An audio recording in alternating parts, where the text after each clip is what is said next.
Okay, so will I ask everyone individually a question and you all answer or what? Yeah. No, you ask one question and everyone answers one by one, pretty much. That's good. This is easy. So you pass the mic around. Let's go clockwise. Like treat each question as a round. And after each then round, do some you say, analysis. hey, I think this is the guy, I think this is not. Yeah, I'll do that. I'll do the analysis after you answer. And then vote out one by one.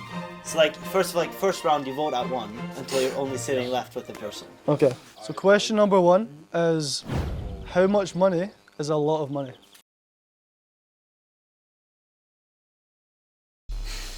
I think it depends on the circumstance.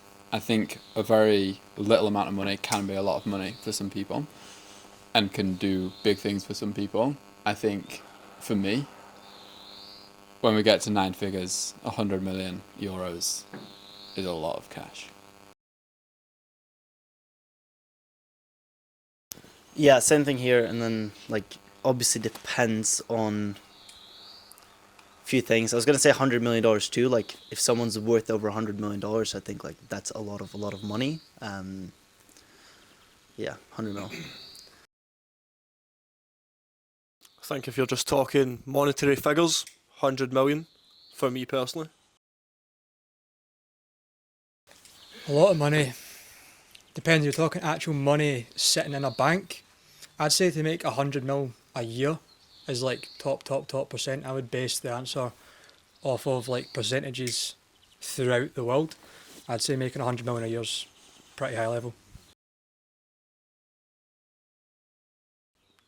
I would say if you're making over 500k consistently a month, and if you're worth over 50 million, you have a lot of money.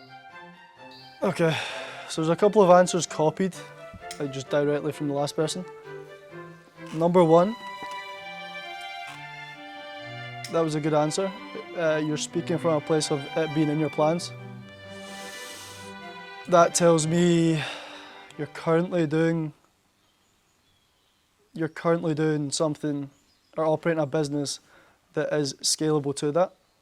The conviction you had behind saying it, there wasn't too much importance placed on it, so it's likely that you are doing pretty well in business. Second answer, you believe you can achieve it, 100 million. Yeah, you spoke from a place of also being in a position where it can happen, 100%. So that tells me that you're currently running a business that can scale to that. Person number 3 copied 2 and 1. Not an authentic answer. Person number 4 spoke from other people making it, so you might not see yourself making it, which means that you're likely not making a lot. Person number 5, you didn't copy everyone else, so you're very likely in the realm, or at least in a position where 500k a month is achievable in the next couple of years. So person number 4 had the least conviction and is definitely making the least money. Right, so next question. What's the most amount of money you've ever invested in yourself in one payment? It would be 12.5. Okay. 10. 7. 17.5 Okay. USD. So person number 1 was scared of being exposed. That says what it needs to. I'm not saying the first guy didn't spend 12.5, but the back and forth, the kind of question that showed that he didn't want to be exposed. Person number 2, no hesitation, was definitely genuine.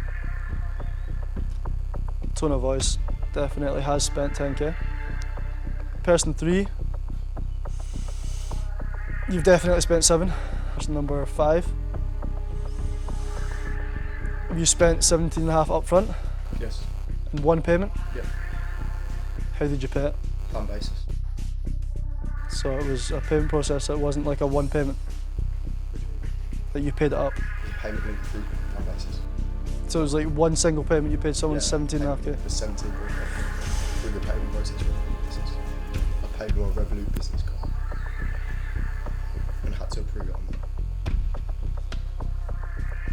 Okay. Doing a bit too much there with the explaining.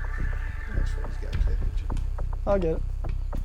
So now I'm telling you the person that's making the least money out of all of those answers. Well, you vote on that. Okay.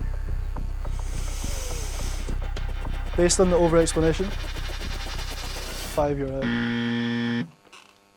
Too much compensation. It was good though, sounded good. Nearly believed it. Could feel the bullshit though. I've got a really good one. Okay. Have you invested in a mindset coach? And if so, what work did you do with them?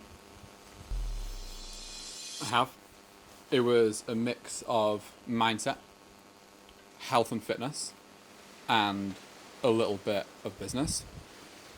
The main thing that we did was we started out by looking at my routine, because I never did any kind of like journaling or meditation. So pretty much he had me wake up every morning at 6 a.m, start by writing. It was 10 lines of like affirmations. I am the guy who makes X amount per month. I am the guy who's got a fantastic physique. And then I would do 5 minutes of meditation every morning. Then he'd have me doing 20 push-ups, and then I'd be into my work. And then we did weekly calls to go through like mindset, self-belief, limiting beliefs every week for it was 6 months. Okay. Yeah, so I did 3 months of work strictly on mindset, mainly subconscious. Was number 1, finding out the vision. Number two, who I needed to be to live in congruence with that vision, and the difference between who I need to be to do that and who I am now. And then reprogramming that through essentially like identifying all the beliefs and visualizing and meditating upon them and removing them over time. Yeah. I have. Me and my coach done hypnosis work to completely rewire my subconscious brain so that $1 million a month is done and I have absolutely no limitations. Person number 1, affirmations don't work. They're a conscious exercise, it does nothing subconsciously. Okay. You could do 1,000 affirmations and still not change. So I think person number 1, based on that answer, these guys are more limited. So now we're down to the last 2. What does your Sunday look like? I work. It's just like any other day.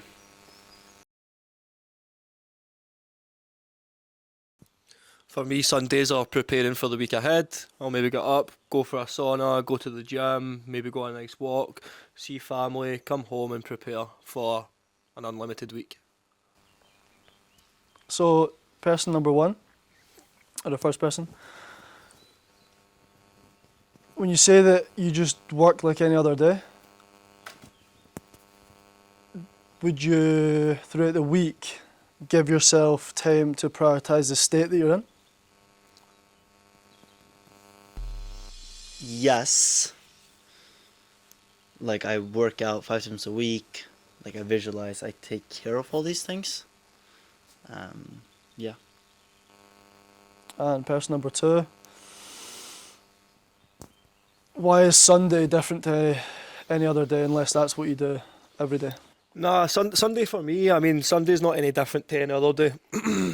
I prioritise my state like through Monday to Saturday as well, spending time to detach from the work, go for a sauna, hit the gym, be present in the moment. The reason I choose Sunday is like, I guess it's just a time in my calendar where it's pretty quiet, so I I use extra of that time to be more present, be more mindful, as opposed to cramming it in through the week when I can have other things to do. So, person number 1, the fact that you view every day as the same, very good sign, very good sign. Person number 2, you do see Sunday as different to every other day, you just recovered when I asked you that again. So, person number 1, you prioritize consistency and maintaining your state. You don't change day to day. That shows me that you've likely got a lot more on your plate to handle, because consistency in your state is very, very important. Person number 2, if you're seeing Sunday as a day that's a little bit quieter, you're likely in a lower position, not making as much money. So person number 2, you're making less money than number 1. Did I guess correctly? Yes. Yes, sir. This is a $127,000 record month and averages about $80,000 to $100,000 every single month. It's perfect, bro. Your tone of voice, everything matched. Everything completely matched. The last one, he gave a really good answer as to why like Sundays are really good and beneficial and productive. That was overcompensate. You didn't need to overcompensate because you realise that every day is pretty similar to Monday. You need to maintain consistency. So if you can have that type of mindset, then you're likely making more than 100k a month, which you are. Awesome. Good shit, bro. Let's go.